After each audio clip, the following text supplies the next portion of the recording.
bénira, parce qu'elle est la source de la vie. Seigneur, nous voulons aller en eau profonde parce que nous avons choisi la bonne part que ne sera jamais ôtée. Nous imposons silence à tous les esprits méchants et mauvais, la lourdeur, la distraction, la sorcellerie, sur toutes ces formes. Père, instruis-nous, car nous t'écoutons. Gloire et honneur te reviennent au nom de Jésus. Amen. Vous l'avez annoncé que ce matin, un jour dans ma prédication, que nous verrons un thème relatif à la crainte de Dieu. Donc ce matin, le thème qui fera l'objet de notre attention va s'articuler autour du chrétien et la crainte de Dieu.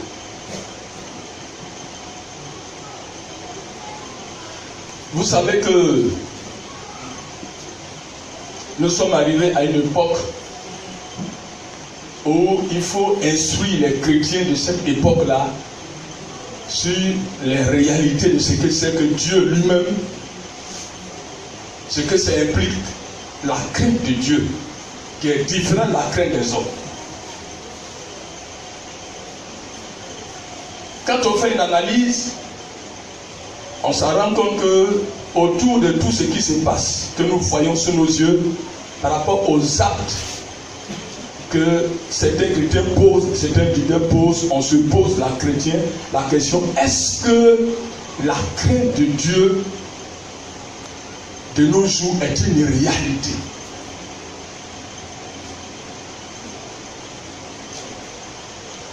Si nous ne connaissons pas Dieu, nous ne connaissons pas sa grandeur, nous ne connaissons pas ce que Dieu aime, ce que Dieu n'aime pas, vous allez vous rendre compte qu'on vivra un christianisme de façade qui est teinté d'hypocrisie. Dans l'ancienne alliance, les hommes, quand vous étudiez par exemple la vie des personnages bibliques dans l'ancienne alliance, quand on se réfère aux personnages bibliques, parce qu'avant nous, il y a eu des gens qui ont vécu. Des personnages bibliques dont la Bible fait mention de leur vie qui était une vie d'impact. Ils ont vécu une vie exemplaire et la Bible atteste que Dieu lui-même rend témoignage. Ce sont des faits. Des faits que la Bible raconte pour notre instruction, à nous qui sommes parvenus à la fin des temps. Et c'est vraiment instructif pour nous. Et il y a beaucoup de leçons qu'il faut qu'on tire pour l'appliquer à notre vie de tous les jours. Quand on prend par exemple l'un des personnages comme Methuselah, qui a vécu près de 969 ans, ce ne sont pas des femmes habilement conçues, mais c'est vraiment la vérité. Des gens qui ont vécu plus de 900 ans. Qu'est-ce qui les a valu cela? C'est parce que c'est des gens qui avaient une crainte respectueuse de Dieu.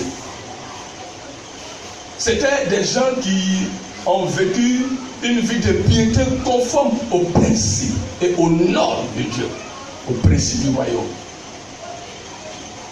Ils ont vécu une vie, pas une vie bancale, mais une vie, à ma foi, qui a été une vie exemplaire à Dieu. Et les noms sont inscrits dans les annales de Dieu, dans l'histoire de Dieu. Methuselah, son nom signifie en hébreu Methushalem. Sa naissance annonce le déluge universel. Ça veut dire quoi? Son nom signifie quand il sera né, ça sera arrivé. Voilà la signification du nom de Methushalem, Methuselah. La naissance de Methuselah est une révélation. La naissance de Methuselah interpelle. La naissance de Methuselah est un jugement contre l'humanité toute entière. Parce que sa naissance annonce le déluge universel. Voilà la signification de son nom. Quand il sera né, ça sera arrivé.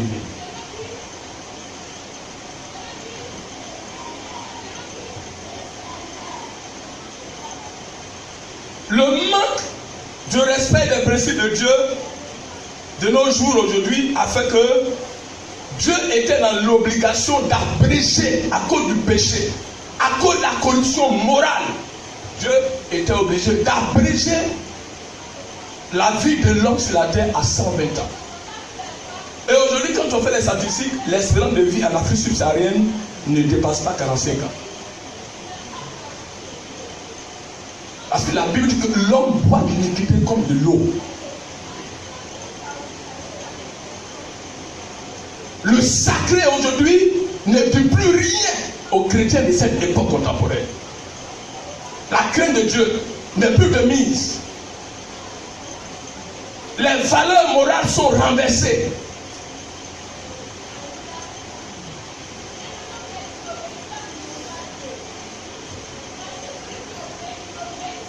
Le thème que nous abordons est capital et fondamental pour notre vie chrétienne et pour notre relation et notre intimité avec Dieu.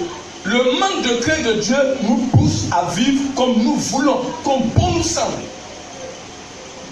Quand un chrétien pose un acte, s'habille, se comporte, a une attitude, la question qu'on se pose, est-ce que cette personne-là craint Dieu, connaît Dieu? Est-ce que ce leader-là, cette femme-là, est-ce qu'elle craint Dieu?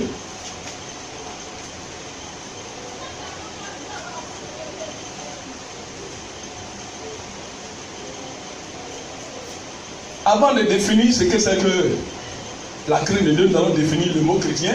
Là, c'est les rappels. Nous avons dit comme ça que de la Genèse à l'Apocalypse, le thème chrétien ressort 3 fois dans 3 versets bibliques. 2 fois dans le livre des Actes des Apôtres, Acte 11, le verset 26. C'est ironiquement que les païens ont appelé les disciples de Jésus-Christ dans la ville d'Antioche en Syrie chrétiens.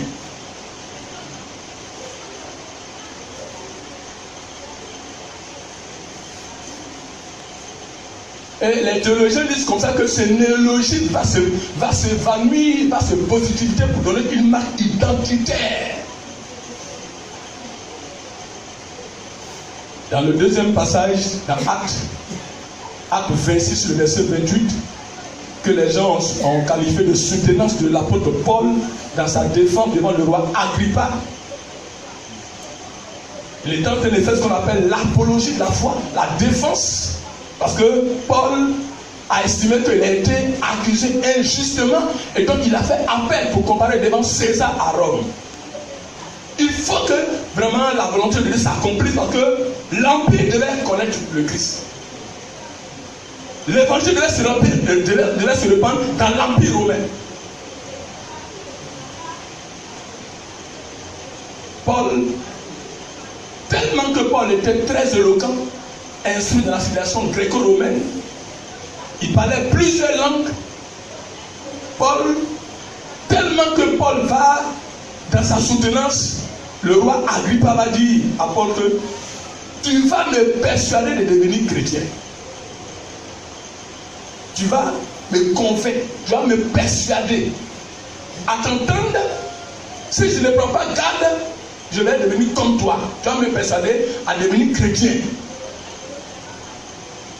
Et dans 1 Pierre 4, le verset 16, la Bible dit que si quelqu'un est chrétien, si quelqu'un souffre étant chrétien, qu'il n'en ait point honte. Donc quand on consulte le dictionnaire de langue française, le dictionnaire Larousse, le dictionnaire Larousse définit le chrétien comme une personne qui a adopté et qui professe le christianisme.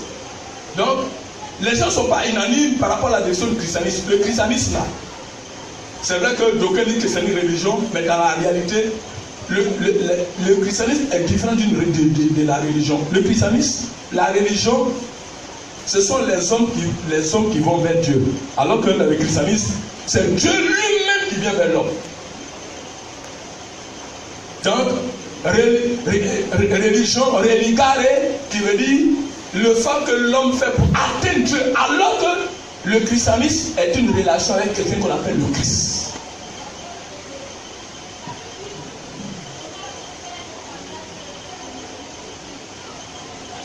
C'est marcher dans le pas à la suite de Christ. C'est chercher à ressembler à Christ. C'est vivre comme Christ a vécu, comme ses disciples ont vécu. Et selon le contexte, selon les trois contextes d'emploi dans la Bible, le chrétien est une personne qui vit comme Christ vit, qui connaît Dieu comme Christ l'a connu, qui aime son prochain, une personne qui écoute et qui met en pratique les enseignements de Jésus-Christ et qui réalise Christ dans sa vie. Et à la longue, comme le dit bien, ça a pris la forme d'une marque identitaire. Dites à la soeur là que son père va dormir. Dans le Nouveau Testament, comme dans l'Ancien Testament, les mots hébreux et grecs, on utilise les mots hébreux et grecs pour parler de crainte de Dieu, ont effectivement le sens de peur, de crainte, de terreur. Mais les sens ne se limitent pas à là. Il peut signifier aussi également piété, honneur, respect, révérence. Quand on dit que quelqu'un craint Dieu, c'est une personne qui respecte Dieu.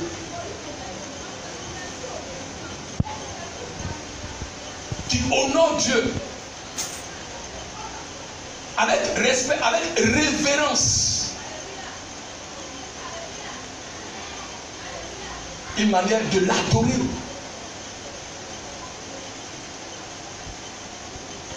Parce que tant que tu ne connais pas l'omniscience, l'omniprésence et l'omnipotence de Dieu, tu ne peux pas l'adorer. Tu ne peux pas, du coup, savoir qui il est.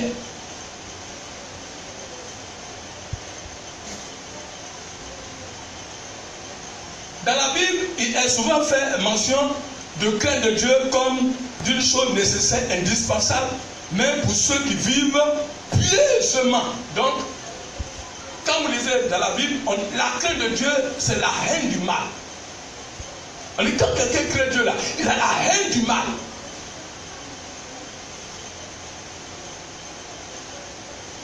La crainte de Dieu est différente de la peur.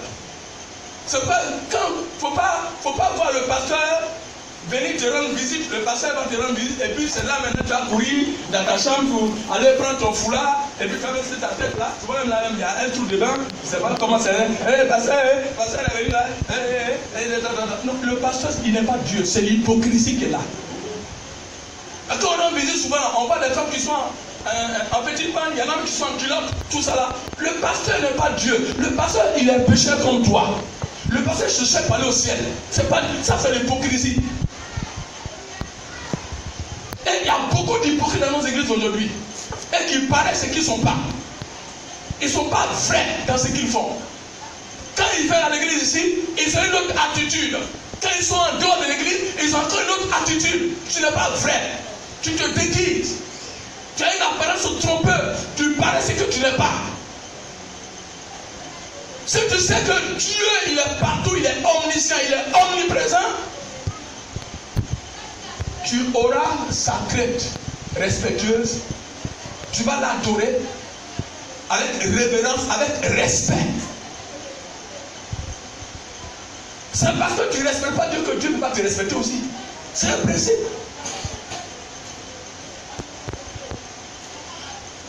On a tendance à craindre l'homme, alors que la Bible dit que la crainte de l'homme tend un piège à l'âme. Regardez dans nos églises aujourd'hui. Il y a même des églises où même là, vous voyez, quand le pasteur arrive, les fidèles même là se mettent en genoux. On n'ose même pas même regarder même le visage de l'homme de Dieu. Ça devient comme le culte, la personnalité. On s'y plaît dedans. Nous les Africains, on aime ça. Parce qu'on a un arrière-plan culturel.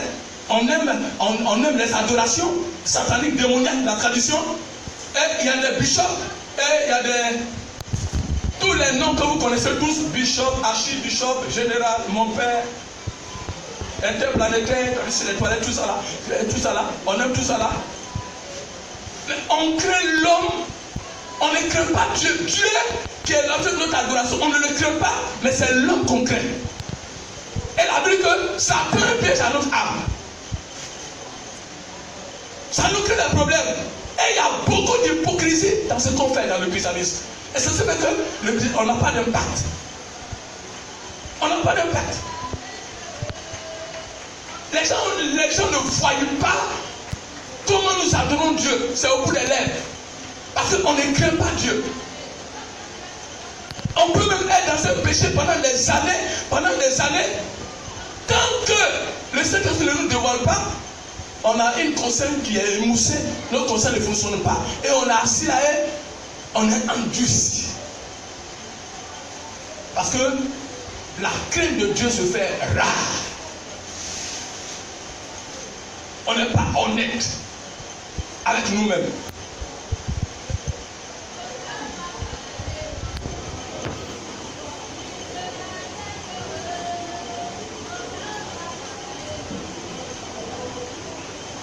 La crainte de Dieu n'est pas la peur.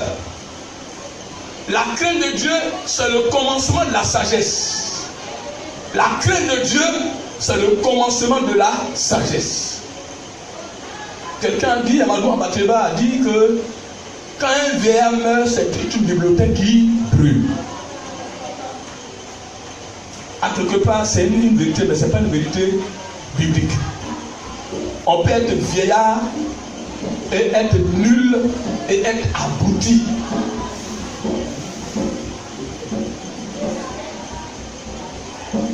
C'est vrai que la Bible dit que les cheveux blancs sont normalement la sagesse, mais la sagesse là, c'est Dieu qui la donne.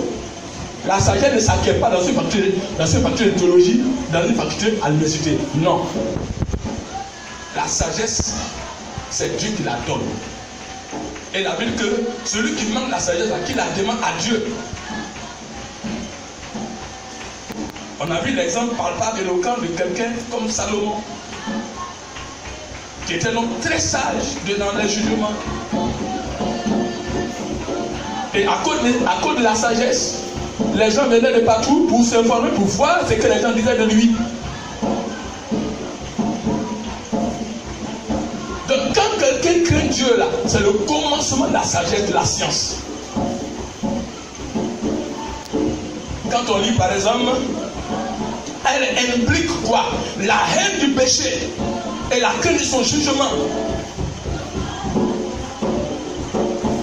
Quand quelqu'un craint Dieu, elle a la haine du péché.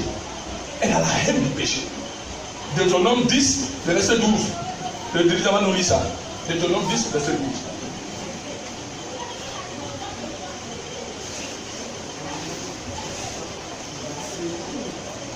Oui.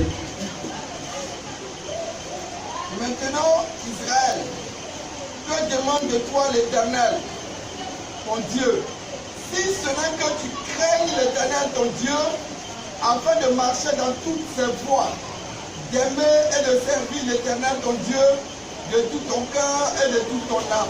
Vous savez que les gens ne sont pas unanimes pour dire que c'est la paternité et l'auteur de ce livre-là. Il y en a qui disent que c'est Josué qui a écrit peut-être le dernier chapitre, le 32e chapitre qui parle de la mort. Mais ce qu'on sait, c'est que ça fait partie des livres qu'on appelle les Pentateuques, écrits par Moïse dans les années 1400 avant Jésus-Christ. Donc, Deutéronome signifie rappel de la loi. Parce que ceux qui ont quitté, les 605 000 qui ont quitté l'Égypte en direction de Canaan, la Bible dit que c'est 2 semaines qui sont entrés en terre promise, Josué et Caleb. Et le reste, ils sont nés dans le désert. Donc la nécessité de les inculquer, les lois morales, les lois cérémonielles, ce que Dieu aime, l'histoire du peuple d'Israël, ça serait nécessaire. Mais il était nécessaire par moment de rappeler la loi, de rappeler le credo d'Israël, de rappeler les principes. Parce que Israël était un peuple choisi, était un peuple qui était mis à part pour Dieu. Donc, il était question ici dans le contexte, la protection et l'amour de Dieu pour Israël sous des craintes et d'obéissance. Ce que Dieu demande de toi là, c'est que tu le craignes. Il faut craindre Dieu.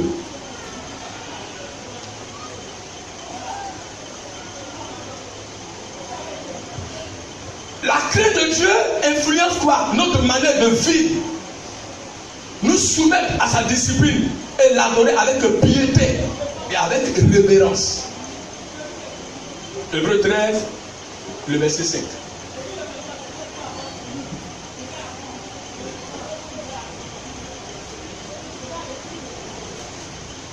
C'est pourquoi vous voyez les personnages bibliques qui ont vécu longtemps. Ils ont été influencés.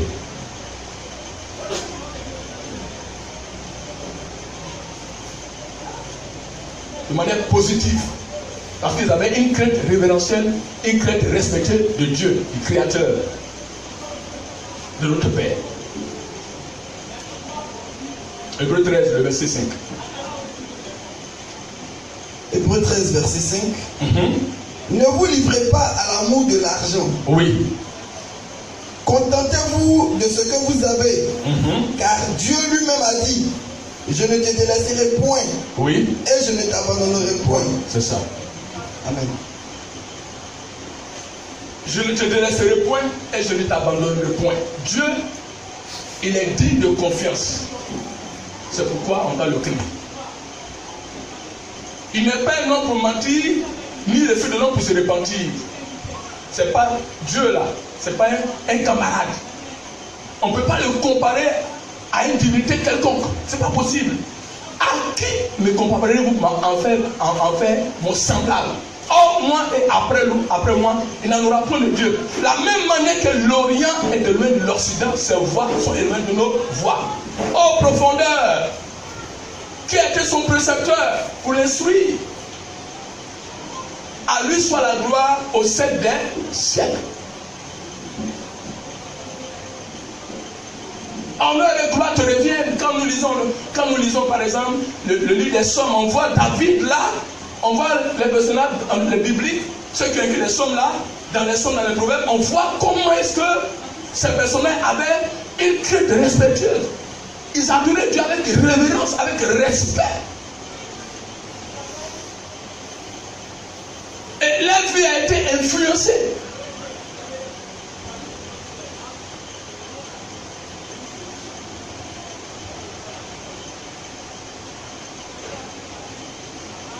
La crainte de Dieu est une réalité durable et non passagère.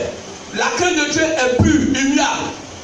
Elle est appelée, elle nous appelle à la sensibilité avec Dieu, à être sensible à la voix de Dieu, à écouter Dieu, à se disposer à écouter Dieu, à être orienté par le Seigneur. Quand on lit le psaume 19, verset 10, on voit ça, David. C'est David qui a commencé à parler, à mettre en exergue la grandeur de Dieu. Dieu est grand, mais sa grandeur souvent nous échappe par moments. Dieu est grand et sa grandeur nous échappe.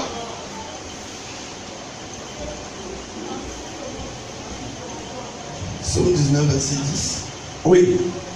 Ils sont plus précieux que l'or.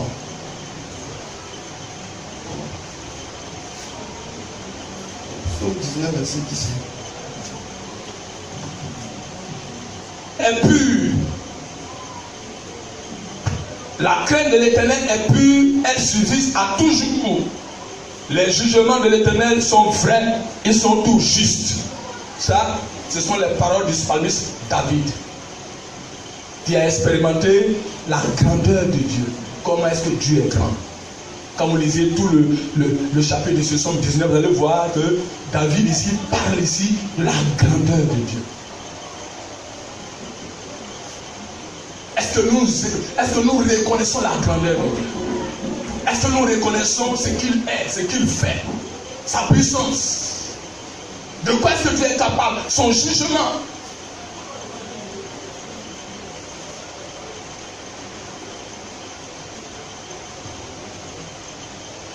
Craindre Dieu, c'est le respecter.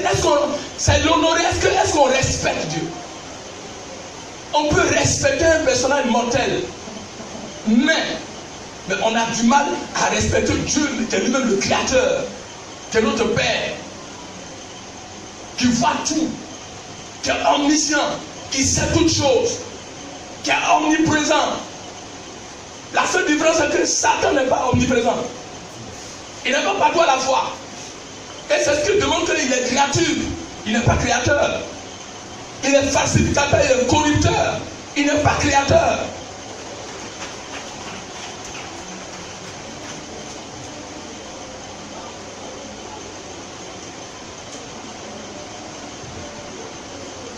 Est-ce qu'on honore Dieu? Est-ce qu'on le respecte?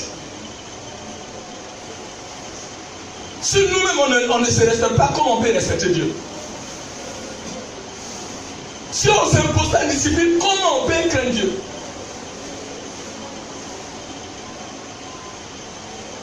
On peut mentir facilement pour se tirer d'affaire.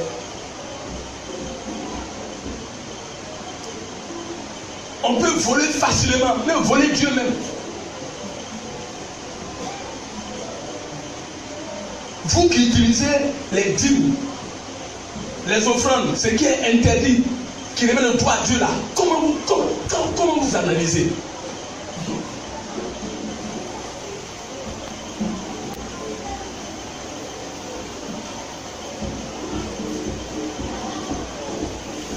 Et mais par moment, tu veux même discuter même.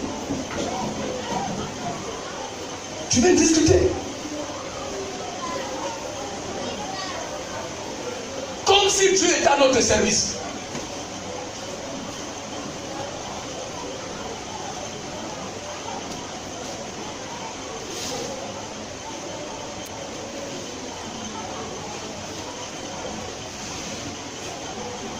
Honorer Dieu. Pourquoi ce peuple m'honore des lèvres, mais son cœur est éloigné de moi? C'est de nom que vous m'honorez par rapport au précepte de la tradition des hommes. Mais le cœur de ce peuple-là est loin de moi. Vous prétendez prononcer le nom de Dieu. C'est pourquoi elle a dit que quiconque prononce le nom de l'Éternel doit s'éloigner de l'iniquité, le mensonge, la corruption, la compromission, tous les péchés qu'on connaît tous, qu'on cite.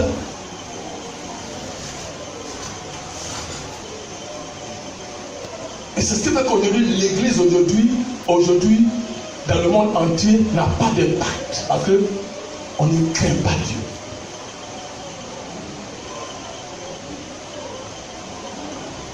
La crainte de Dieu est comme une denrée rare. Elle a tendance à disparaître de notre milieu. Et c'est ce qui fait que Dieu n'agit plus au milieu de nous. Dieu n'agit plus. S'il y avait la crainte de Dieu la crainte de Dieu, les familles seraient heureuses. La jeunesse serait heureuse. On serait épanouis.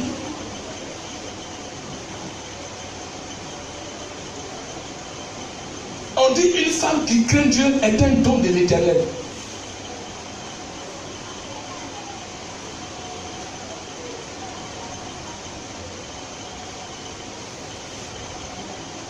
Et même celui qui a trouvé une femme a trouvé le bonheur.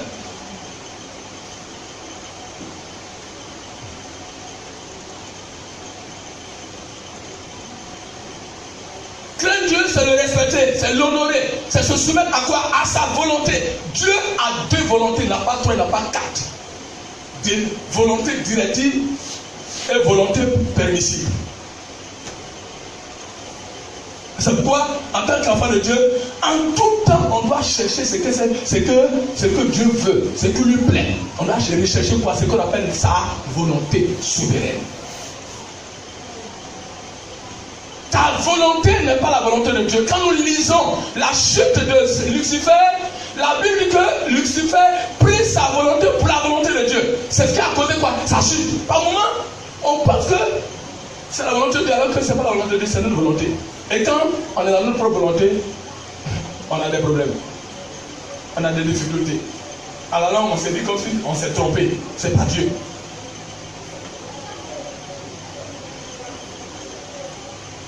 On ne recherche pas ce qui plaît à Dieu. On ne recherche pas sa volonté. On ne le consulte pas. Et c'est ce qu'on a des problèmes. Chrétien que tu es conduit par qui? Qui te dirige? Qui t'oriente? Dans tes affaires, est-ce que tu consultes l'Éternel? Dans tes décisions, est-ce que tu cherches à faire la volonté de Dieu? C'est ça. Dans les réunions de conseil, quand les décisions qu'on prend, est-ce que c'est la volonté d'un homme, d'un leader, d'un pasteur, d'un berger, d'un diacre? Est-ce que c'est la volonté de Dieu qu'on recherche? Quelqu'un dit que nous ne sommes pas en compétition, mais on a mission.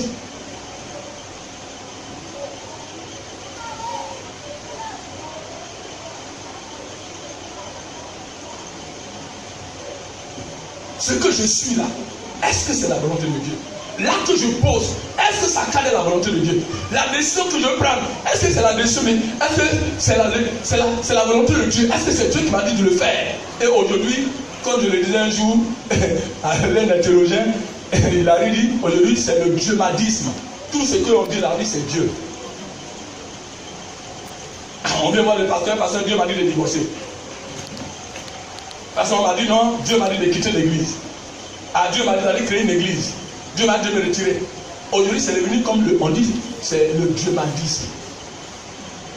C'est pas Dieu qui dit, mais c'est nous-mêmes qui faisons dire à Dieu que c'est nous qui faisons croire que c'est Dieu qui a dit, alors que c'est pas Dieu. Les prophéties qui sont même pas, qui sont pas sur la volonté de Dieu, on attribue ça à Dieu. Le dieumadisme dans le milieu évangélique. Dieu te dit par Dieu on casse les mariages, par Dieu on les remarie. Ça c'est dans les églises évangéliques. Le taux de divorce aujourd'hui au tribunal là, les évangéliques ont pris le dessus. Parce qu'on n'a rien compris de ce que c'est que le mariage. On n'a rien compris de ce que c'est que la volonté de Dieu, ce que c'est que sa volonté. Quand Dieu te parle, il te parle, ne coûte pas là comme Balaam. Il te laisse faire. Peut-être que c'est un chat ou c'est ton chien qui va te parler. Parce qu'il t'a trop parlé, il t'a trop interpellé, tu n'as pas voulu écouter. Et il va ouvrir la bouche d'un animal pour pouvoir parler. Une première fois qu'un animal, Dieu ouvre le langage, la bouche d'un animal pour parler à ce prophète. Parce qu'il dit, ne va pas bénir, maudit ce peuple. Ne va pas. Quand Dieu parle, quand Dieu insiste, hein, il te laisse faire. Volonté permissive. Et on a des problèmes.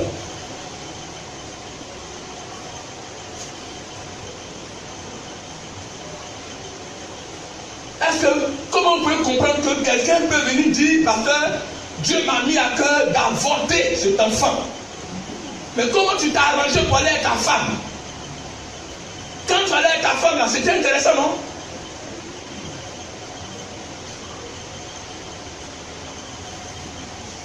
On utilise des moyens, des paroles quand ça nous arrange. Vous sécurez l'affaire. Mais on vous appelle que la parole de Dieu s'implique à nous, s'impose à nous. Et on est arrivé à une époque de modernité où la Bible là, doit s'adapter à notre train de vie.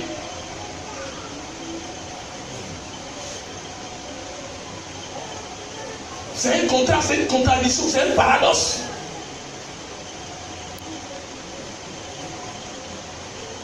Et c'est ce qui fait qu'aujourd'hui l'église a des problèmes. Tu n'avances pas. Le diable a pris sa propre volonté pour la volonté de Dieu. Vous voyez que ce qu'il faisait là, c'est vrai. La conséquence logique, c'est quoi? C'est la chute.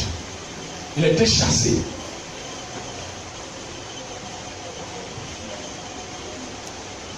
Par moment, souvent, quand les gens viennent à nous, c'est Dieu, tu as consulté. Moi, je le dis, mais tu as consulté Dieu. Je ne donne pas des décisions, je dis, va prier, alors il faut prier, moi je prie aussi. Dieu te parle, il me parle. Dieu n'a pas peur de moi pour me parler, pour se lever à moi. Dieu n'a pas peur de, comme l'a dit quelqu'un, dit non, tu as servi le Seigneur. Est-ce que Dieu a peur de moi pour me dire que je laisse le servir? Pourquoi ça vous Dieu dit? Il a peur de moi pour me dire que je dois le servir? Non.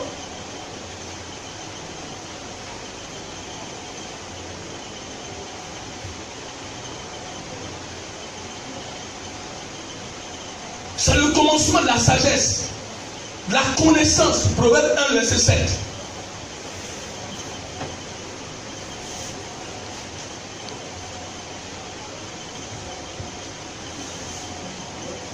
Verset 7. Oui. La crainte de l'Éternel est le commencement de la science. Voilà. Les insensés méprisent la sagesse et l'instruction. Voilà. Les insensés méprisent la sagesse et l'instruction. L'insensé, c'est qui? Celui qui n'a pas de sens. Quand on dit quelqu'un intellectuel, il fait usage de son intellect. C'est pas sorcellerie, ça.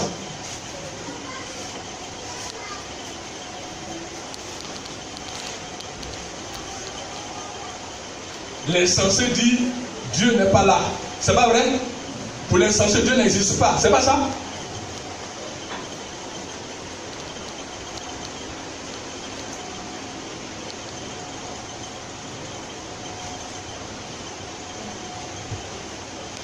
Hébreux 12, le verset 28 à 29. Nous ne pouvons acquérir la véritable sagesse sans comprendre qui est Dieu. Est-ce que tu sais qui est Dieu même? Dieu, quand Israël était en train de combattre la Syrie, vous savez comment Dieu a procédé? Dieu a envoyé seulement un seul ange pour tuer 185 000 Syriens. Lisez, ça se trouve dans votre Bible. Il n'y a pas de marque comme à cet Africain entre Dieu et puis Satan. Non, loin de là. On ne peut pas les comparer. On ne peut pas les comparer. Dieu, la Bible dit, c'est Dieu lui-même qui a fixé les limites à la mer. À cause des flots de ton orgueil, arrête-toi là. Et la mer s'est arrêtée.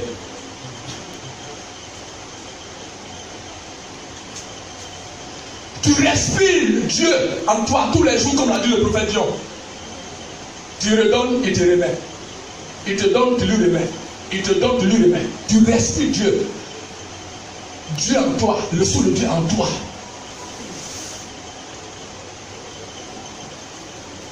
Tu peux faire croire aux hommes correctement, tu peux échapper à la justice de Dieu avec plus de 20 avocats internationaux que tu vas aller chercher. Donner l'argent, ils vont te défendre. Mais tu ne pourras jamais échapper au jugement de Dieu. Ah, c'est ça que la réalité.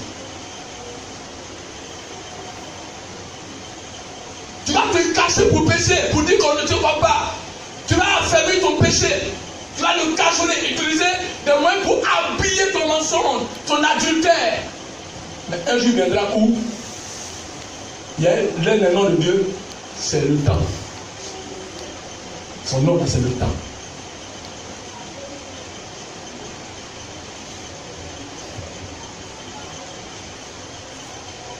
Hébreux 12, 28 à 29. Hébreux 12, 28 à 29. C'est pourquoi, recevant un royaume inébranlable, montrons notre reconnaissance en rendant à Dieu un culte qui lui soit agréable. Un culte qui lui soit agréable. Avec piété. Avec piété. Avec crainte. Avec crainte. Car notre Dieu est aussi un feu dévorant. Avec crainte. La piété, c'est quoi? J'aurai l'occasion de prêter, de donner un message sur ce que c'est que la piété.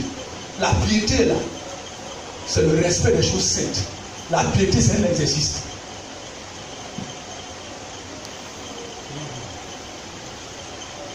Tout à l'heure, on va voir un personnage dans la Bible, dans le Nouveau Testament, un exemple éloquent et partant d'un homme qui craignait Dieu, qui était un homme très pieux, de qui les écrivains témoignage.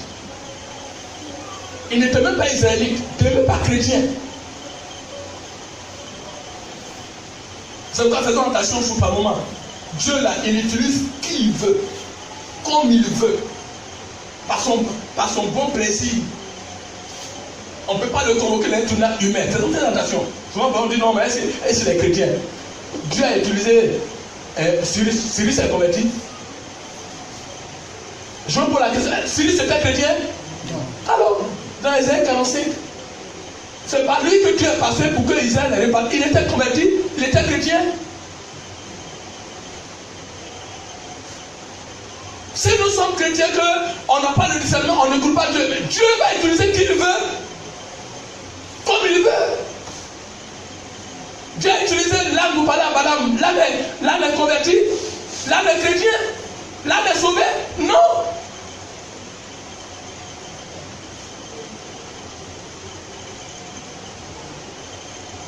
Dieu dit à mon nez Cyrus que j'ai établi pour terrasser les rois de la terre. Il accomplira quoi? Ma volonté. On ne peut pas comprendre Dieu, frère. Ses voix sont incompréhensibles. Ses pensées sont impénétrables. On ne peut pas le sauver.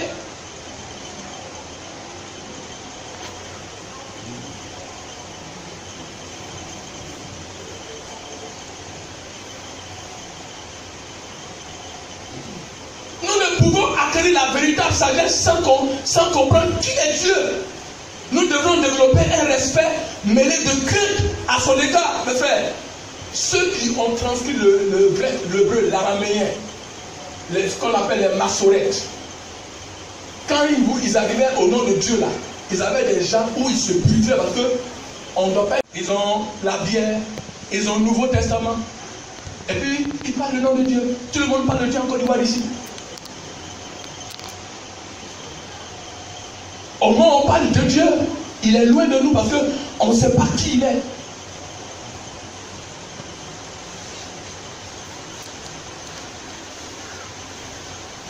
Quelqu'un m'a dit non, il connaît Dieu, il a 2 femmes, il a 3 femmes, il connaît Dieu. Il est chrétien, c'est pourquoi les gens ne sont pas unanimes sur la définition du mot chrétien.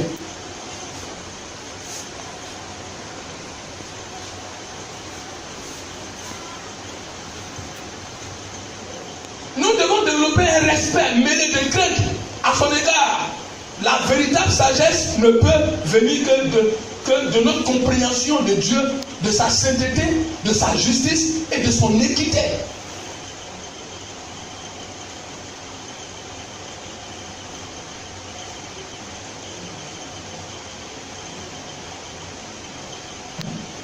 J'étais aux États-Unis et puis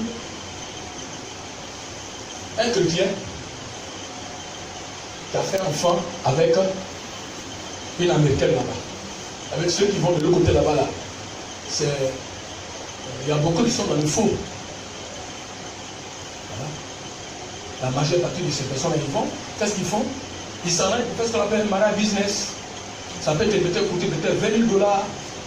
Et si tu ne fais pas attention, le piège qui est dedans, c'est que cette américaine à qui tu donnes $20,000 pour avoir la nationalité, parce que là-bas, pour travailler, il faut ce qu'on appelle le working permit. Working permit. Pour travailler là, il faut avoir l'autorisation qu'on appelle working permit avant de travailler. Il faut avoir ce qu'on appelle ta social security. Ton identification, c'est dans ça. C'est ton numéro là, partout aux États-Unis. Si tu vas aller faire, aller ouvrir un compte bancaire, c'est avec ce numéro là. C'est individuel. On peut prendre ça pour détruire ta réputation, ta vie. Si tu as un mauvais payeur de loyer, c'est ça. Ça se ressort. On fait un check-up. Ton nom sort. Donc, dans ça, il est marié ici, à Port-Beau, je connais bien sa femme. En 2004, je suis venu là, j'ai connu sa femme, à Port-Beau ici. Grand commerçant, entraîneur qui a beaucoup d'argent. Il n'a pas dit à sa femme qu'il a fait mariage business. C'est quand ça m'arrange. La nationalité américaine, c'est quoi? On dit les gens courent après la nationalité, on est prêt même à brader même ce qu'on appelle son intégrité. On est prêt même à brader son statut de chrétien au profit de la nationalité américaine terrestre.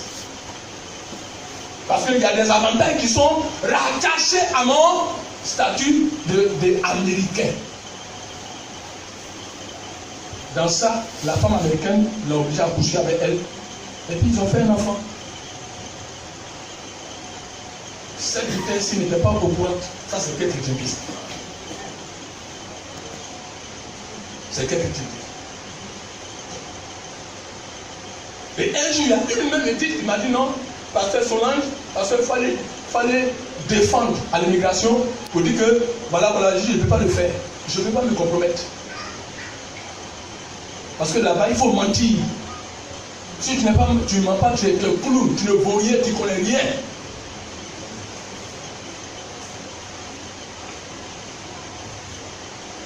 Quand vous voyez à la télévision les gens qui vont vers la Libye, vers le Maghreb, qui vont en Europe, là, quand ils vont là, ils disent pas la vérité, mais il y a des chrétiens qui sont dedans, mais qui vont à l'aventure. Il va te dire, ah vraiment, par magie, j'ai fait une mission, et puis je me suis retrouvé ici en Italie. Les gens m'ont envoûté.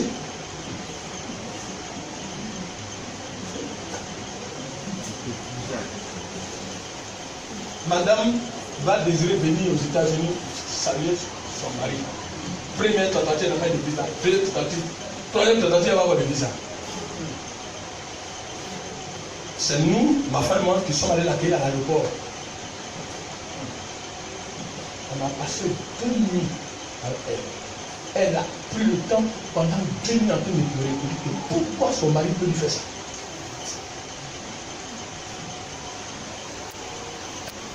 La question que m'a posée le monsieur m'a dit, pasteur, est-ce que cet homme, est-ce que tu es sûr qu'il craint Dieu?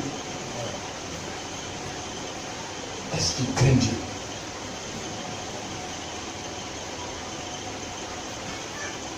Il y a des gens qui sont là-bas, qui ont abandonné, qui sont mariés, qui ont abandonné leur famille, enfants ici, même des pasteurs, hein, et qui sont là-bas. Hein.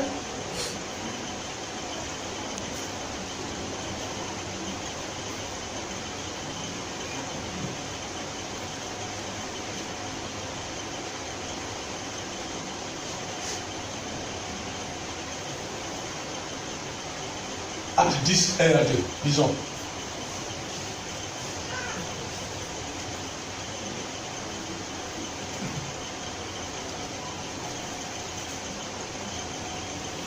Chapitre 10, 1 à 2. Il y avait à Césarée un homme nommé Corneille. Centenier dans la cohorte dite italienne. Cet homme était pieux et craignait Dieu.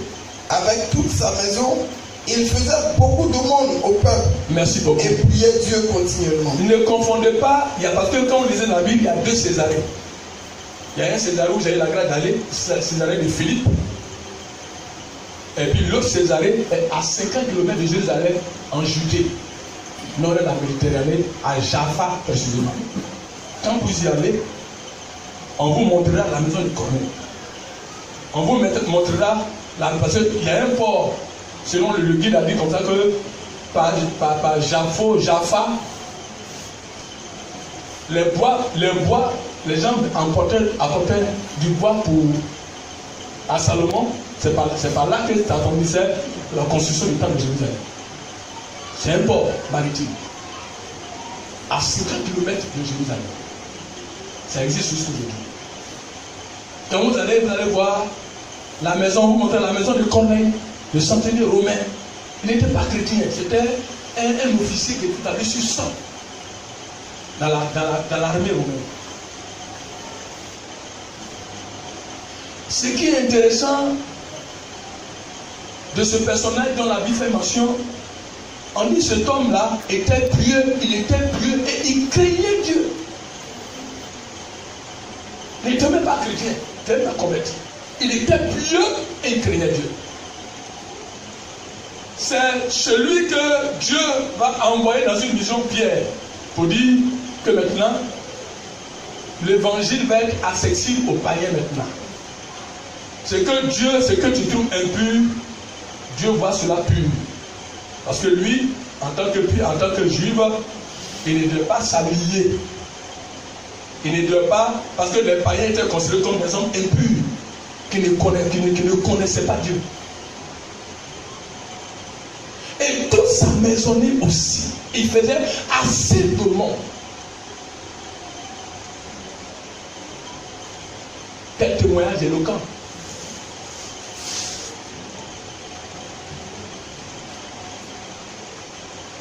D'un officier de l'armée romaine qui était pieux, il avait le respect, la révérence, la crainte de Dieu. Et on rendait un bon témoignage. Et vous allez voir la langue même que ce même Corneille-là, un an il va venir attester que tes aumônes et tes prières ont été entendues là-haut dans les cieux. L'ange vient pour attester que toi là, tu es différent des autres. Tu n'es pas comme les autres. Tes aumônes et tes prières là sont montées vers Dieu. Dieu a attendu, Dieu a agréé tes prières, Dieu a agréé tes aumônes. Quel témoignage. Riche en enseignement et en leçons spirituelles.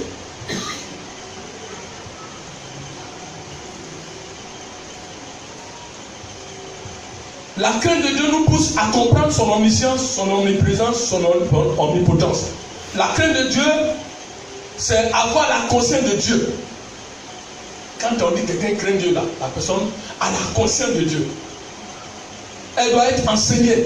Pour mieux jouir des faveurs divines et ses promesses, nous devons avoir du respect, de la considération pour Dieu. Comment comment se manifeste la crainte de Dieu? Comment elle se manifeste? Lorsqu'une personne a réellement la crainte de Dieu, celle-ci s'exerce à marcher devant Dieu de façon irréprochable. La crainte de Dieu est étrangement liée à l'intégrité qui nous pousse davantage à vivre sous le regard de Dieu que sous le regard des hommes. Aujourd'hui, souvent, on aime être approuvé par les hommes. On aime marcher sous les regards des hommes. C'est pourquoi la Bible dit dans 1 Timothée 3 que pour choisir un évêque ou quelqu'un dans l'église là, il faut qu'il soit marié d'une seule femme, il faut qu'il soit irréprochable. La question que je voulais vous poser, est-ce que quelqu'un peut être irréprochable?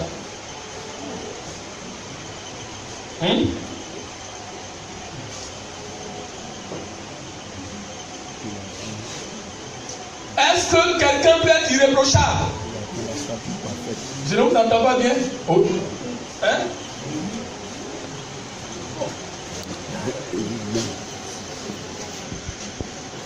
Dieu n'a-t-il pas rendu témoin de Nathanaël?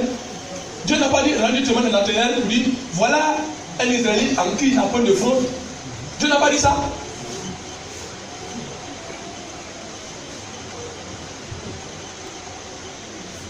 Généralement, souvent, il y a des expressions souvent qu'on utilise qui nous amènent à ne pas évoluer et à ne pas vraiment s'améliorer. Parce que souvent on dit l'homme est l'homme.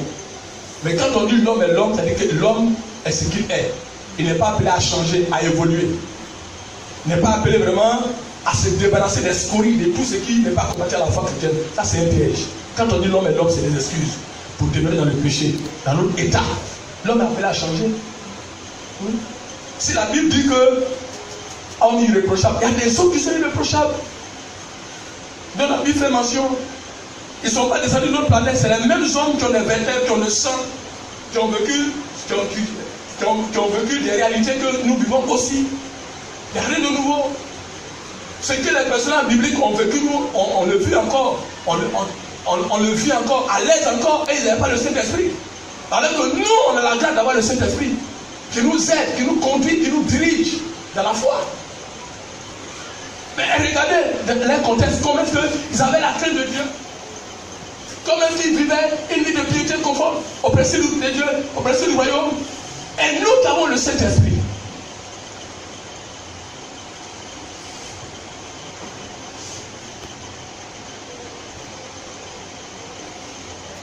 Qu'est-ce que cela m'apporte de craindre Dieu? Le fait de marcher dans la crainte de Dieu va nous apporter approbation de Dieu.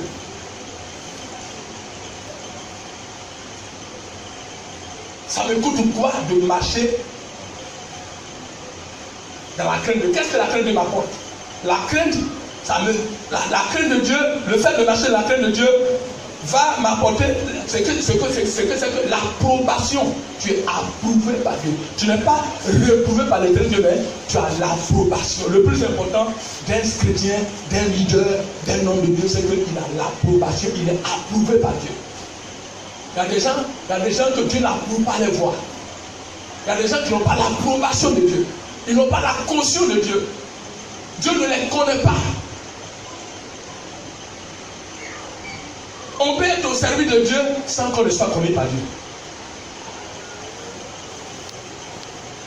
Être au service de Dieu ne veut pas dire qu'on est approuvé par Dieu, on a l'approbation de Dieu. Avoir l'étiquette ou le manteau de chrétien ne suffit pas pour dire qu'on a l'approbation de Dieu, on a la caution de Dieu.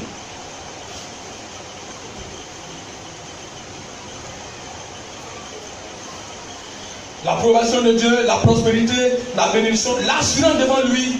On peut être chrétien et pourtant ne pas craindre Dieu. De la bonne manière, la crainte de Dieu construit le chrétien. C'est ça que nous construisons. Exode 20. Pour conclure, les 9h30. Exode 20.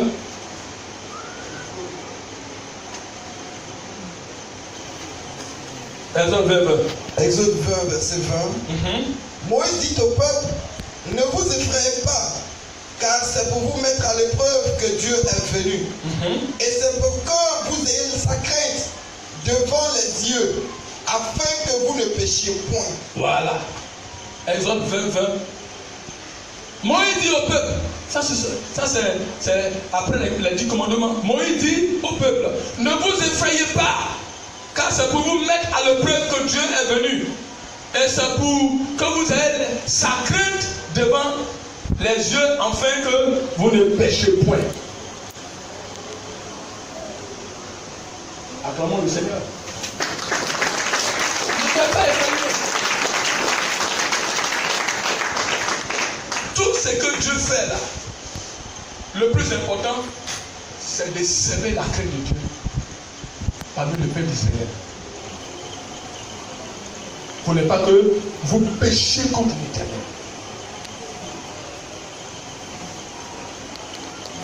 La crainte de Dieu nous fait bénéficier de beaucoup de privilèges et avantages et de faveurs devant Dieu.